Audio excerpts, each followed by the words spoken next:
stick around, come through and dig the sound of the fly brown 6060 cycle. Who those hits around? Bound to go. Welcome to another exciting episode of Wine Down with Kev. Let me begin with gratitude. Thank you, and thank you. That goes out to all of you that have already hit the subscribe and the notification button. Thanks to you, we are growing week over week over week. Thank you. Big thank you to my sponsors. You see Carol Media in the background. For all of you listening to this that are looking to grow your presence on social media, send a shout out to Carol Media. They've helped me gain 2 million impressions, over 1 million impressions in the last 2 years on social media. They can do the same for you. Also, if you're looking to make life easier, streamline your processes to get information easier, make it easier for your clients, please reach out to Canopy Connect. Their processes are great and easy, and we can't move forward without thanking Wintrust Bank, my financial partner in everything that I do. That being said, thank you for joining me on this journey of doing 50 podcasts with 50 insurance agents from 50 different states. It has been exciting. We've been from one end of the country to another, and today is no different. Today, we take a journey down home to Morgantown, West Virginia. The agent that I'm bringing to you today from Morgantown, West Virginia, absolutely phenomenal, high-performing agent, award-winning agent. He's won all the sales awards, Circle of Champion, Honor Ring, Inner Circle Elite, National Conference, Pinnacle Elite. And one thing he and I have in common, he is also a Ray Lynch Award winner for all the good that he has done in the community. Ladies and gentlemen, put your warm Wine Down with Kev hands together, and let's give a warm Wine Down with Kev welcome to Jeremy Radabaugh. What's up, Kevin? Jeremy, what's going on, brother? How you doing today? I should have thought ahead of time and had the Ray Lynch Award sitting here next to me, and you should have had yours there too, and we could have had some fun with that.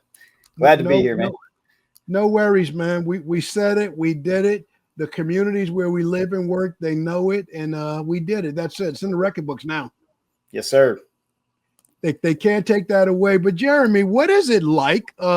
We got a lot in common and some stuff that I'm just wondering about because I can't relate to. What is it like growing up in a big college football town?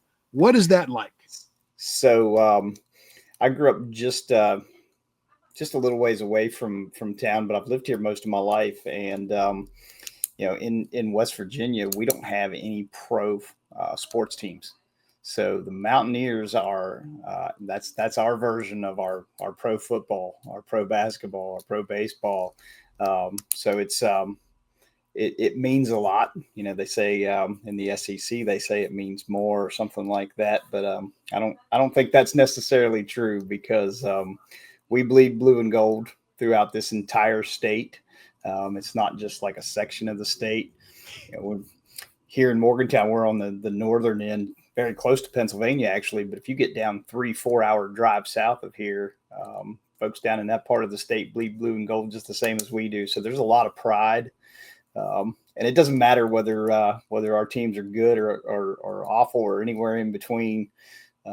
Everybody's always just adamant supporters, and it's a big part of the tradition of being a West Virginian. So, well, I love it. For those people listening that don't know, there's a fairly well-known basketball player from West Virginia that happens to be the logo on the NBA basketball. What are the Jerry West stories that you heard growing up?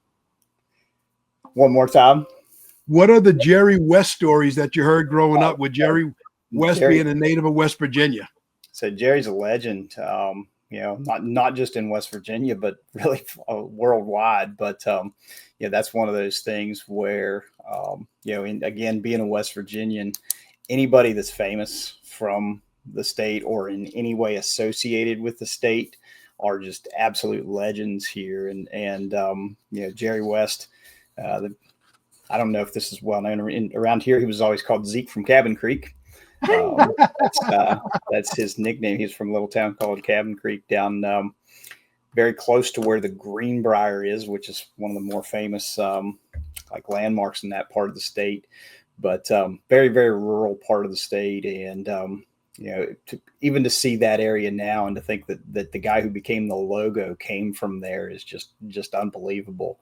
I've heard stories that I think his graduating high school class had like 12 people in it or something. Oh like my that. God.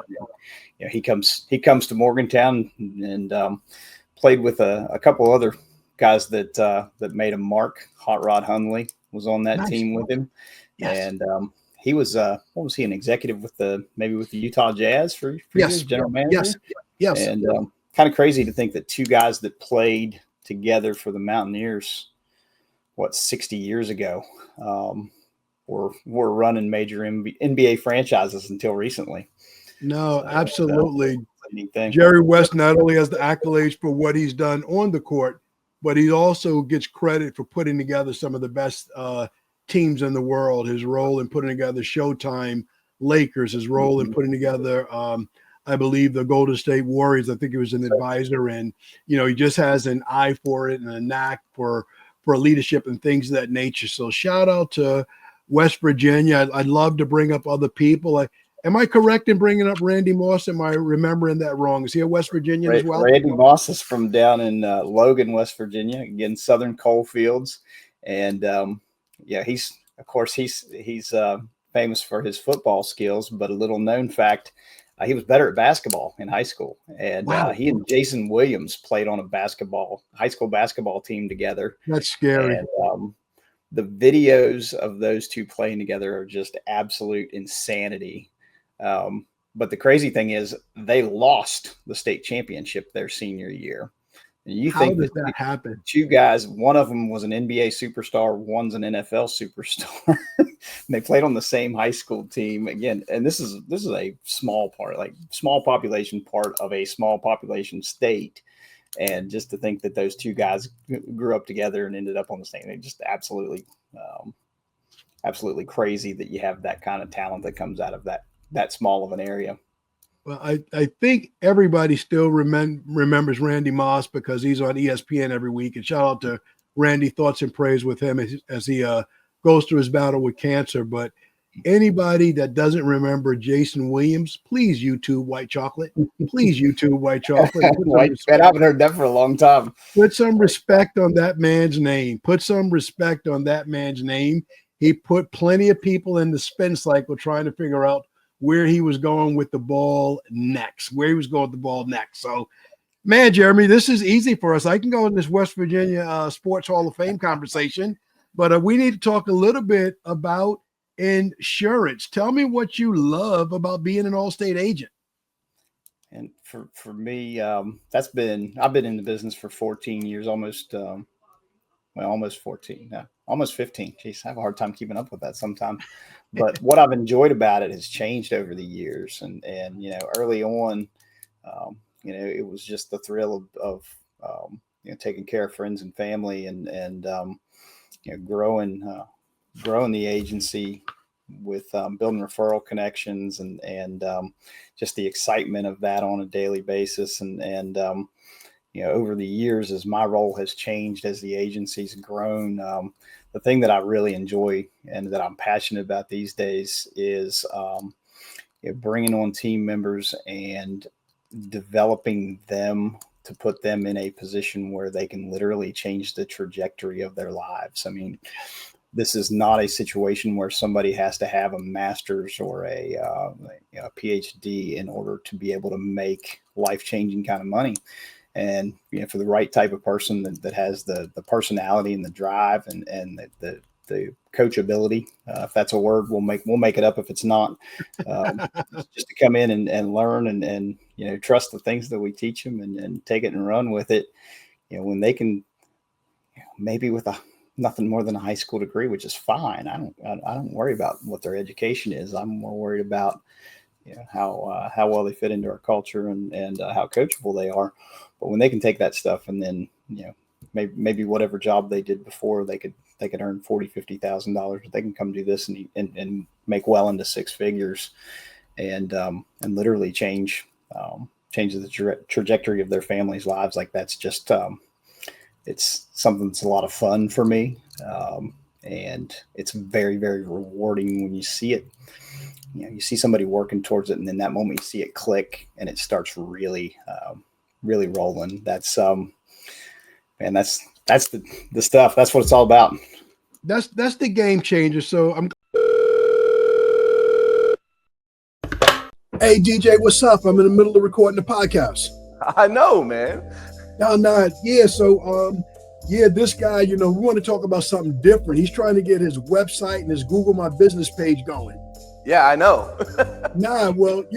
Everybody knows you helped me to get to the 2 Comma Club, but and be seen by a couple of million people. But this person wants to do something different. They're trying to run ads to their book of business, their model line campaigns and stuff like that. I know, Kev. Oh man, well DJ, talk to the people, man, so I can get back to the podcast. How can you help? Yeah, man. So listen, I can help you by running monoline ads to your auto, your home, as well as optimizing your website, your Google business profile, and your social media outlets. We can do the exact same thing we've done for Kevin over the years and get you in front of millions of sets of eyeballs to help you grow your business. Contact Carroll Media today. Kev, let them know. DJ, I appreciate you jumping in the podcast. Hit up Carroll Media. DJ, I gotta go. I gotta get back to the podcast. I know. I'm glad you mentioned that. I think I saw in your Facebook feed that you're advertising and hiring right now, and the numbers that you had on your post, what a potential sales agent can earn in your agency. Am I correct in seeing that you're advertising that if they come in and do the right job at the highest level, they're looking at being at 80 to 100K a year? Yeah, I mean, that's I know a lot of people with hiring for sales roles will put pie in the sky type numbers on a job posting just to get as much response as possible. And for me, like I don't want that ad to reel in the wrong people. I want it to be a magnet for the folks that really fit into what it is that we're doing and what we're continuing to build. But those numbers are very, very realistic, and realistic enough that I have 2 that are on my team right now that they continue what they're doing right now. They'll both be 6-figure earners this year. So maybe 80 to 100 actually not high enough. I might need to adjust those numbers. That was last updated probably a year and a half, 2 years ago. With Jeremy, man, you have my attention. So for my West Virginia audience that's listening, anyone that's getting excited about this, how hard is it to get a license to sell insurance in West Virginia? You mentioned they don't need some fancy college degree. What is the process? What hurdles do they have to overcome in order to get a license to have an opportunity to work in your agency? That's what I call cram and exam. These days, getting a license is easier than ever. You hear a lot of horror stories from people about the experience they had in either getting or trying to get a license. I was around long enough ago when I first got my life license, which was before I was with Allstate. I had to go to a class for a week. Yes, that was the study option. And in that class, most of the time got spent with the people who didn't belong there, asking questions that made the rest of us kind of sigh and roll our eyes. So it wasn't a very effective method. But these days, you want to get into selling insurance, you can get, instead of getting a full-blown property and casualty license, you can get a personal lines license, which, again, when I studied for property and casualty, the book was this thick, where right. Personal lines, if you put that in a book, it's about like this, but that material is all online now. They have some really good tools and just different ways of teaching and helping you learn that make that a much easier process for a lot of people. Not everybody learns by reading a book. No. So you can learn it by watching videos. You can learn it by reading. You can learn it by just interactive type study material. And the guidance that I give to somebody who doesn't have a license and needs to get it is to cram it for 3 to 5 days and have the test scheduled before you start studying. The folks that try to study for weeks on end are the ones that fail over and over again because, let's face it, the content you learn in getting your license is not exciting. It's meant to be a barrier to entry. It's not meant to teach you how to be successful in the field. That's a little known secret outside of the industry. but the material is not exciting enough that the things that you learn early on, if you drag this out over a 3-4 week process, you're going to forget by the time you get to the test. So it's a, that cram and exam thing is real. Everybody I know that does it that way is successful in their first attempt. And those that try to study for weeks or months on end tend to be the ones that struggle. So it's easy, and it's easy if you approach it the right way. No, I'd have to agree with what you said. I can remember studying for my 6 and 63, and it's one of those things where maybe you have to take the whole weekend. You have to, not now, not doing March Madness, but you got to cut the TV off.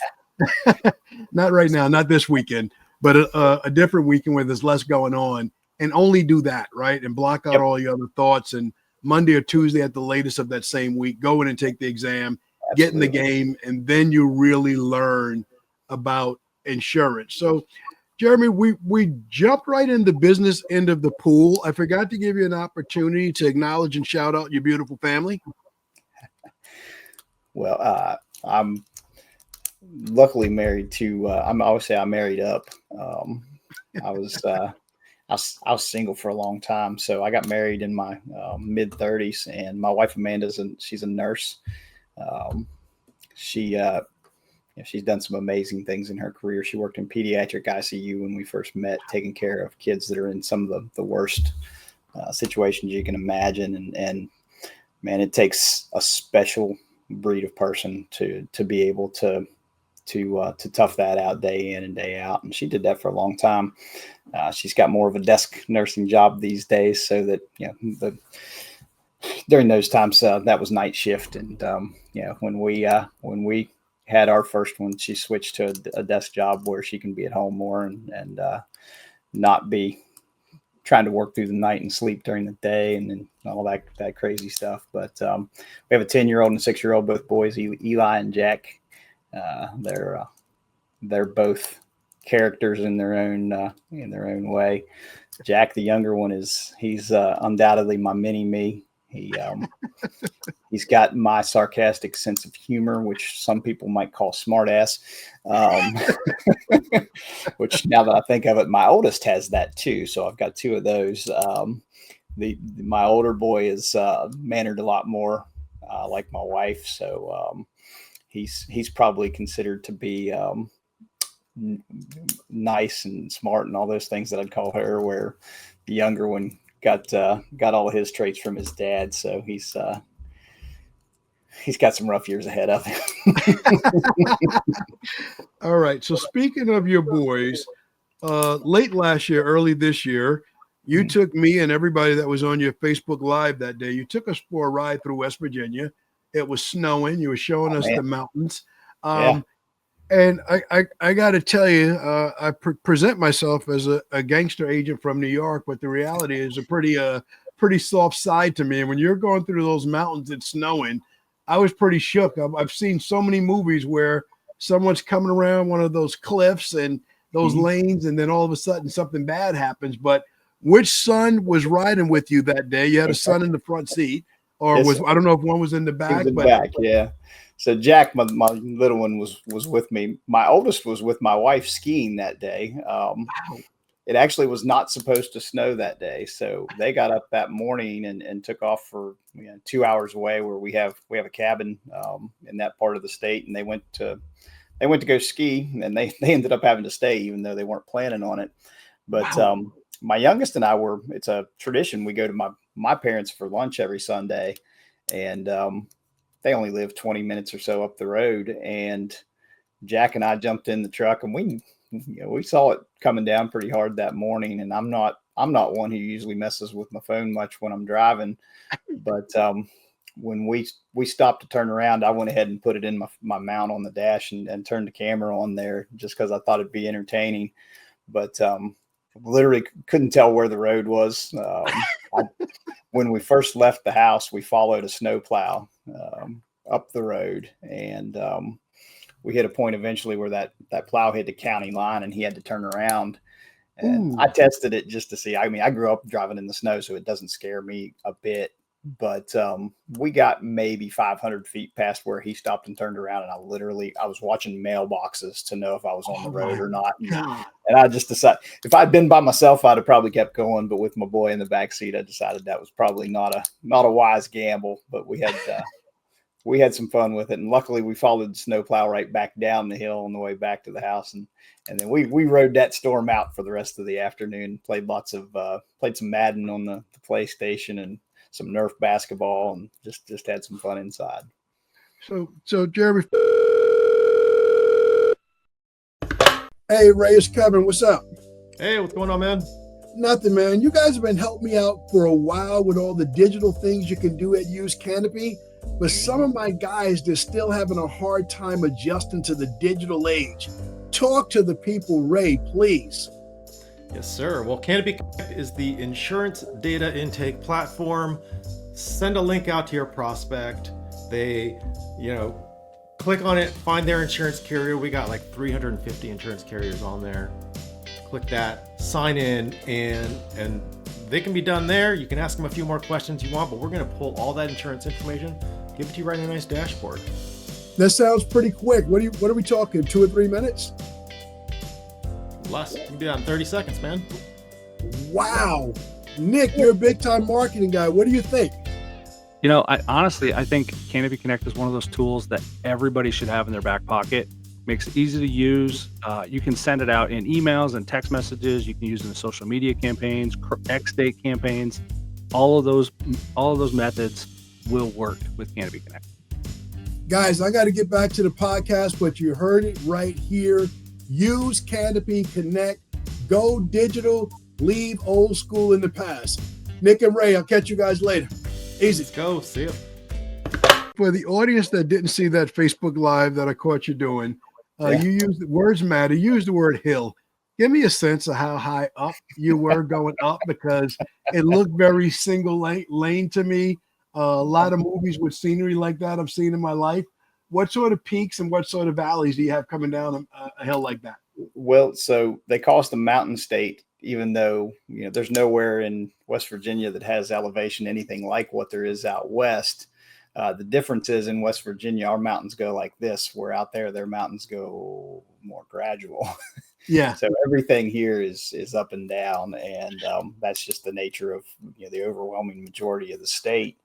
So just for reference there, I'm thinking out loud here and hopefully giving accurate numbers, but I know some of these because I watch elevation on my watch gives me elevation. So when I left my house, I'm at about 1710 elevation. And then by the time I got to the top where I turned it around, which is normally a 5-minute drive, that day, that was every bit of 15 to 20.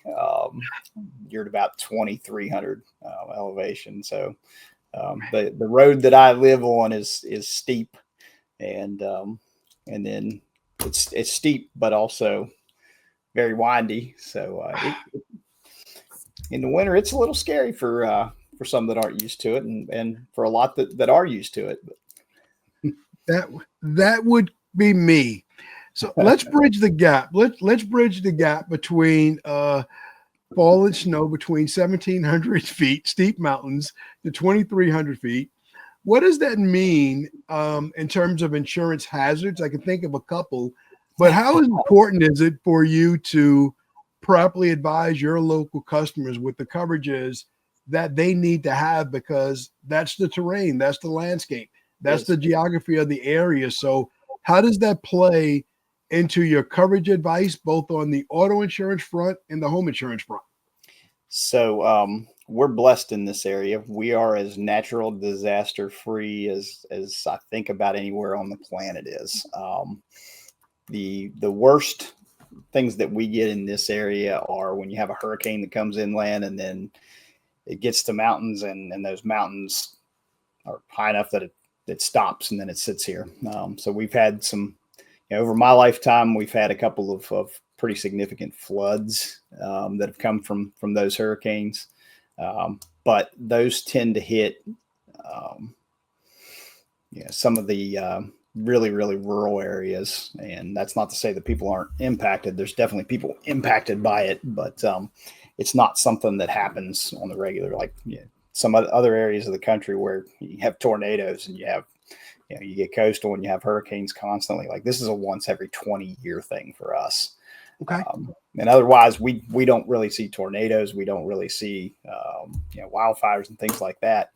But we do have, a lot of random snowstorms that come just in the geography. Everything west of us is flat. So when storm systems come across the country, they get to us and there's these mountains, they just stall. So based on that, here I go into like I'm a meteorologist. West Virginia and the part of the state I'm in actually has more days of precipitation per year than Seattle. Wow.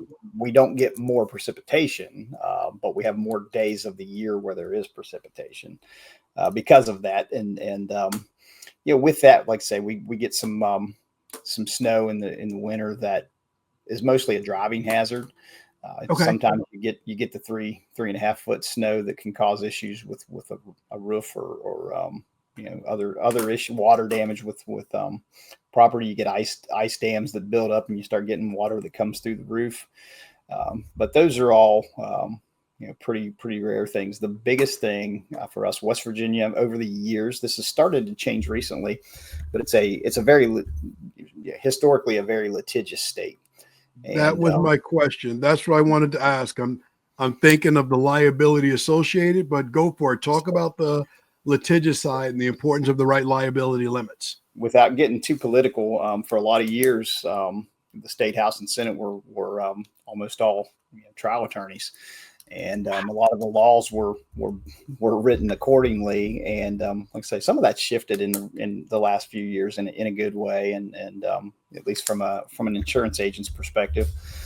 But there's still definitely that risk in that when there's a liability type of scenario, which your primary liability exposures anytime you get in your car and drive down the road. But when there's someone that's injured as a result of that, there's plenty of attorneys that are around ready to pounce on those situations. And I don't know that that's different than anywhere. We get the commercials all day, every day on TV. Yeah. Guys showing their face and, that kind of stuff. But that's the basis for the guidance that we give our prospects and our customers is talking about the importance of liability and what one of the smartest people in the industry I know refers to as a wise use of premium. That's Allie Donor. I got that term from, but a lot of folks are focused on minimizing their premium by keeping low limits on everything, but then they want low deductibles. Yeah. Because they don't want to have a lot of money out of pocket if something happens. And everything in our sales process and in the way we handle our existing customer base is designed around helping them understand that carrying higher deductibles to offset the cost of increasing liability limits, so that if that situation happens to them, that they don't find themselves losing. In this state anyway, any money that you have that's liquid and things that's not in your retirement account, any property you own, they can put a lien on, and then they can garnish wages up to 20%. So there's a story from a few years ago. It wasn't one of my customers or even anyone associated with Allstate, but there was a 23-year-old kid that just graduated college that hit an ambulance going through an intersection. Jeez. The guy who was driving the car that hit it actually went through a green light. And there was a truck in a turn lane that prevented him from being able to see the ambulance coming. So he didn't really do anything wrong, honestly. But the ambulance ran a red light and had its lights on, and he hit it and it flipped it on its top. Thankfully, it didn't have any patients inside. But it was a brand new ambulance. And it was actually an attorney friend of mine that shared this story with me. And if I remember the numbers right, that ambulance was $279,000. Wow. And, this kid that hit it had a policy with I think it was with a lizard maybe, but but he had state minimum property damage of $25,000. And I don't know what kind of limits the ambulance company had for underinsured, but not enough. And he ended up having his wages garnished, and he was going to lose X amount of money out of his paycheck for the next like 18 or 20 years, something like that. Yeah. And, a lot of folks only give advice about liability to, the conventional wisdom in the industry is that people who are well-to-do, that have money are the ones that have something to lose. But I kind of, I flip that on its head. And I think those younger folks that have the rest of their lives, their future incomes at risk, I think they need that liability protection, maybe even more so than, the 70-year-old that's got a couple million in the bank account. No, absolutely. Because if it's not a good time to have $50 to $100 a week taken out of your paycheck on a weekly basis, you definitely want to protect yourself and spend $30 extra a month on the front end to get it. This is what we do, though. We talk about being there and giving the right protection so we can show up on the worst day of our clients' lives. Absolutely. So Jeremy, let's dig into the most common brotherhood we share, which is in giving back to the community. Ray Lynch Community Service Award, Angel Tree for Children in Need. We support Chestnut Mountain Ranch.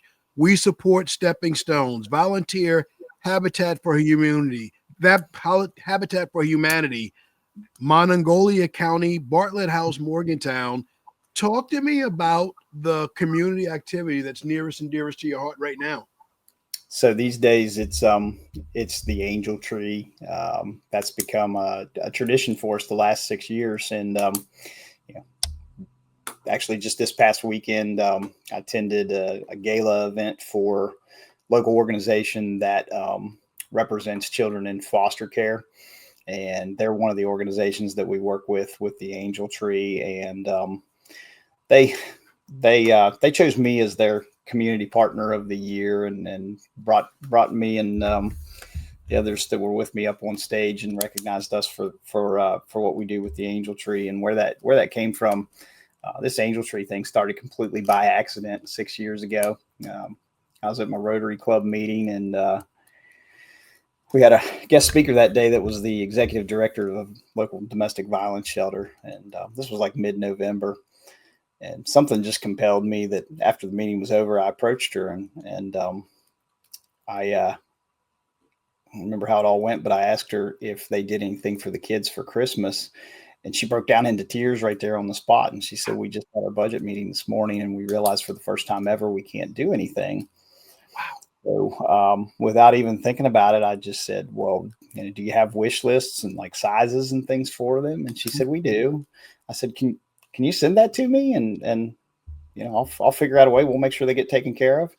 Wow. And she says, "Jeremy, you didn't ask me how many kids there are yet." And I said, "Well, I realized that too, but I guess I wasn't supposed to. So can you send me those lists?" And she's like, "Yes, I can, but do you want to know how many first?" And I said, "Sure, humor me. How many?" And she said 17. I thought, okay, we can figure out a way to get 17 kids taken care of. And wasn't much of a social media user at all, really, at that point. But I thought, here's a good use for it, and I just started posting on Facebook, asking if anybody wanted to sponsor a kid, and it took off. We had more sponsors than we had kids to start with, and they ended up having.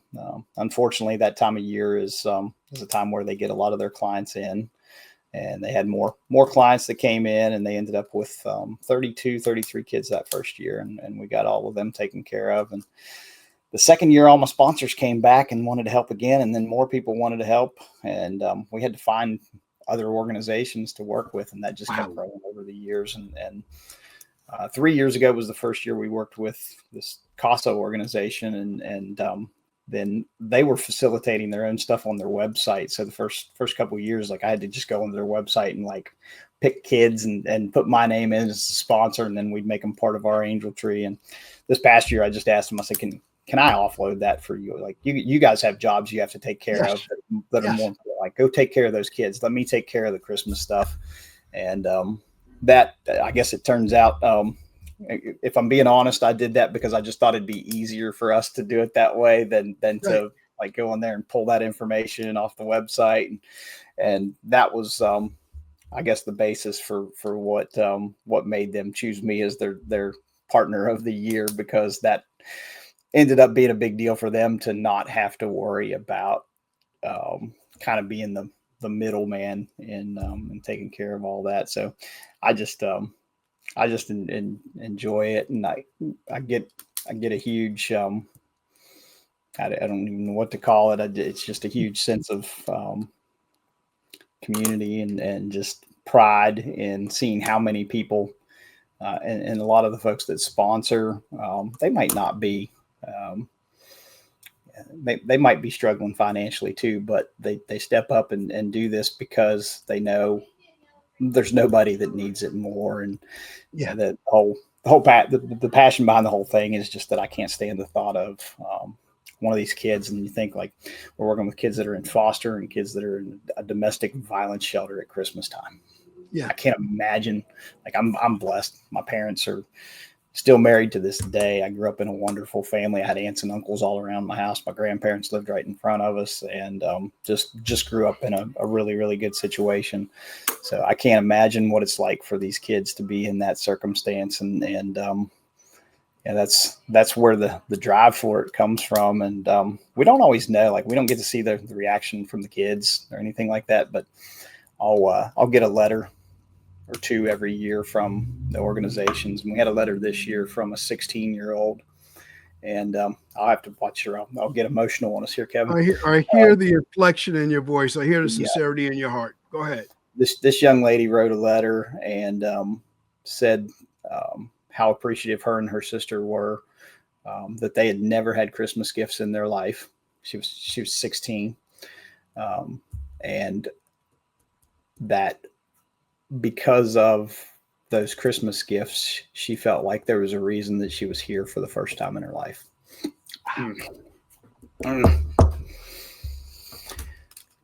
So,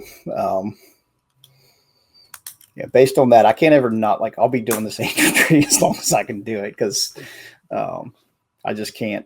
I don't know. Can't imagine what it's like to be in that situation. And if us doing the little bit of work that we do, and it's more than a little bit of work, but it just never feels like it. But if us doing that has that kind of impact on even one kid, it's worth every ounce of energy we put into it.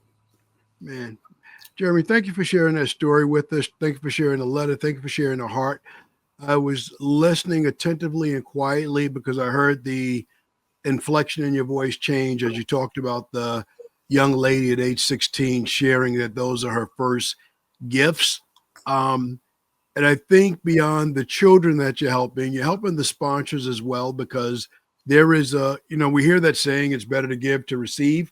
Until you do it, you don't know what that means. But once you do it, you feel it, and it becomes a part of you in a way of doing, not business, it's a way of doing life. And that's what I hear from you. Not only are you doing it locally, my big prep process for these podcasts is looking at social media feeds.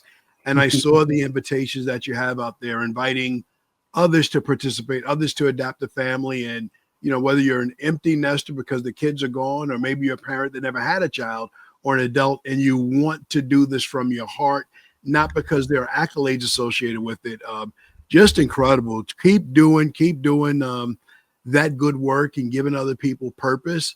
What I hear, feel, and think in my spirit is that young lady, that 16-year-old, this time it's a letter, but I can see her 5, maybe 10 years from now coming back to you and asking, how can she get involved to give back? And I can see her put in an application for one of those incredible jobs that you have in your agency. So let me go back.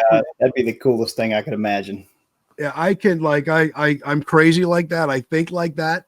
Let me ask you a question. We're coming in close to the finish, but I want to go back to what you're doing in your agency, the wonderful earning opportunity that few current and future staff have in your agency. I'm in New York with New York expenses. What does that 80 to 100,000? What kind of lifestyle does that buy in West Virginia? Does that position someone with a little savings discipline to be a homeowner and to live a good lifestyle? Absolutely. And I'm glad you asked that, because I really hadn't thought about that. I used to follow that more closely. I studied econ in college, and that was always a big topic in many different economics classes, was cost of living differences in different parts of the country. And I remember years ago seeing that $1 in West Virginia was, or $1 in Boston was equivalent to $2.12 here, something like that. Yeah. I don't know how any of that works out these days, but yeah, being at or near six figures is a pretty good living in this area, and you can absolutely be a homeowner. Home costs are high in this particular part of the state, but when I say high, like if I told you what a 2,000 square foot house costs here, you'd laugh. Humor me and humor the audience. We have people from New York, California, Florida, across 2,000 square feet. What is that buy in West Virginia? What is that going to run someone? A 2,000 square foot 3-bedroom home here in good shape is probably 400,000. That's a beautiful number. That's with an acre or two of land with it, not a spot of grass in front of it. So. An acre or two of space in the yard. I don't know if your neighbors are going to be happy, but you're going to cause a lot of folks to start looking at West Virginia as a destination. I don't know if you want that much population growth, but that doesn't exist around the rest of the country. Post-COVID, we had quite a few folks mostly from Oregon, California, that part of the country that ended up here because of cost of living and working remote, and it was a huge shift, and there were a ton of folks that relocated here. Yeah, that is unfathomable. An acre or two in New York does not exist at any price point. It just doesn't exist. Right. We could put a zero behind it. It doesn't exist. Jeremy, you're doing the Lord's work in your agency. You're doing the Lord's work in the community. At the end of the hard day, as a family man, as a businessman, as a community servant, how do you wind down at the end of the day? How do you decompress? So, I'm 48 and I've got a 6 and a 10-year-old. It's not always easy to keep up with a 6 and a 10-year-old at 48, but I'll tell you that both of them are huge into sports right now. I got one that's into basketball, one that's into football, and every night I'm getting, "Hey, Dad, can we go throw a football? Hey, Dad, can we go play basketball?" And keeping up with either one of them and running around is surprisingly good decompression. So it's exhausting at times, but it undoubtedly very quickly takes your mind off of all the stresses of everything we deal with otherwise. So that's undoubtedly top of the list. I also am I'm a firm believer in the power of meditation. Okay. I used to laugh at that and thought it was just something weird people did, but got into it probably 5 or 6 years ago, and I do it daily, and it's you hit those moments where you feel like the top's going to blow off. There's no better way to decompress to me than solid 5-10 minutes of meditation. I love it. What does that look like? Does that look like you're sitting outside on your acreage near a fire pit? What does that meditation look like? How do we get to that place of peace? There's tons of different ways to do it, and I'm certainly not an expert. I'm not the type that goes and sits and does all of that. But there's a handful of different apps on your phone that'll walk you through it as a beginner. I went through several of those over time, and I've switched around and used some different ones. But realistically, just some type of soft music. Close your eyes. A lot of those practices will walk you through just focusing on your breathing or focusing on things like that. And it's the weirdest thing that if you haven't done it before, it sounds ridiculous. Like how could focusing on your breathing help you? I can't tell you that I understand the science behind it, but I can tell you that you do it for 10 minutes and you open your eyes back up and it's just a completely different world. So thank you for sharing that. Sure. I like to say may or may not be true. Everyone may or may not agree, but I don't care what's on your to-do list. But the next most important thing that we all have to do, it's to breathe. And if anyone wants to challenge it, try not to breathe the next minute, and let me know how that works out for you.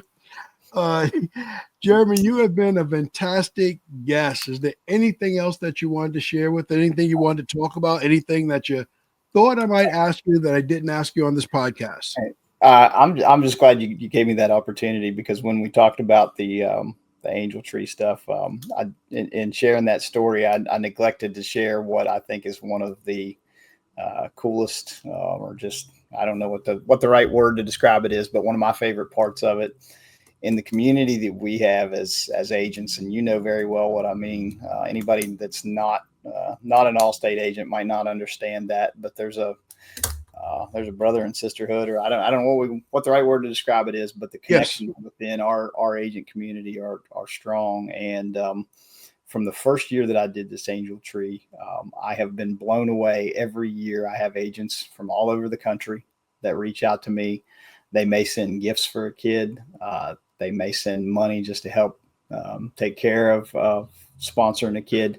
I have had agents from New York, from South Carolina, from Alabama, from California, Oklahoma, all over the country that have gotten involved. Las Vegas, and it's been it's just been a theme in every year that we've done it. And this is not like, I've not reached out to any of these people to specifically ask them to do it. And some of these people are agents that I've never even met face to face. We know each other simply through Facebook posts. And it's been amazing that support we've seen from there. And it's this weird variable where every year we end up with the exact right number of sponsors for the kids that we have. And the money that these guys send, or the gifts that they send, always end up like buttoning up the last few kids that we have to take care of. And it's one of those things that you can't explain it with any science or anything like that. It's just one of those gifts from God that it's supposed to happen out. It's just supposed to happen that way. And that's the only way to describe it. And I'm so incredibly appreciative of those relationships and the amazing people that step up and do those things year in and year out. It's part of what makes me love what I do is those amazing connections and the wonderful people that I've gotten to know all over the country, you included. So I've shared this with you before. I'm going to share it with anybody that's listening. The award that Kevin and I have in common, me winning that award was influenced heavily by Kevin. When I heard his story, didn't necessarily make me want to chase the award. It made me want to do bigger and better things when I heard about the amazing things that Kevin was doing in his community. So shout out to Kevin for that, and the inspiration you've given, not just to me, but to a lot of others. I appreciate you for saying that. And I'll close with the funny story. You talk about being in shape to hang with your 6 and 10-year-old. I had my youngest son a little bit later in life, and I had this mindset with each of my 2 younger ones. My goal was to stay in shape until they were like 15, until they could beat me in a game of basketball. Fortunately, they both got there faster. But you and I had a chance to hang out last year at Craig's house in Alabama. Yeah. We did some competitive activities, and thank God you're in good shape, man. I was in trouble a couple of times out there, but you were good. No matter what activity they threw our way, you were good. Not really, but I faked it pretty good. Jeremy, thank you, man. I appreciate your time. Thank you for taking us to West Virginia. Thank you for sharing the angel in you and all that you're doing for the Angel Tree for children in need. You have been absolutely a phenomenal guest. And for everybody that's tuned in today, thank you for taking time out of your busy day to watch this episode of Wine Down with Kev, whether you're watching it live on Instagram, Facebook, or YouTube, or if you're listening to it at a later date on your favorite podcast platform. Thank you, thank you, thank you. For those of you, if you enjoy content like this, and I know you did, I know Jeremy touched your heart, go ahead and do me a favor. Click on that subscribe and notification button on the bottom so you can be informed when great content like this becomes available when we go ahead and put it out there. Big thank you to my sponsors, Canopy Connect and Carol Media, both sponsors that have done a great job of helping me become a bigger, better digital agent and streamlining my process. Also, thank you to Wintrust, my bank, my financial partner, in everything that I do. And last but definitely not least, big thank you to our guest today, Jeremy Radabaugh, for giving us a journey, a fun, steep journey with peaks and valleys and tears and joy through Morgantown, West Virginia. Jeremy Radabaugh. Thank you, Kevin.